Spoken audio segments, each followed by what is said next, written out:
வணக்கம்.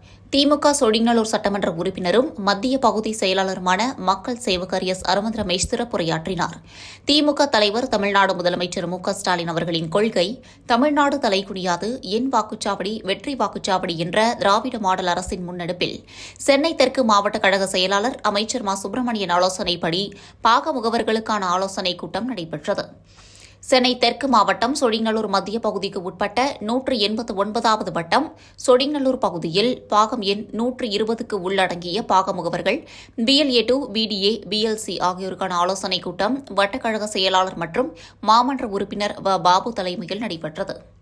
இந்த கூட்டத்தில் சொடிங்கலூர் சட்டமன்ற தொகுதி உறுப்பினரும் மத்திய பகுதி செயலாளர் எஸ். அரவிந்த் ரமேஷ் 189வது வார்டு பகுதிக்கு அரசு செய்த திட்டங்களை எடுத்துக் கூறினார். உடன் பகுதி துணை செயலாளர் தரசேகர் மற்றும் BLA2, BDA, BLC நிர்வாகிகள், கழக நிர்வாகிகள், பொதுமக்கள் அனைவரும் கலந்து கொண்டனர்.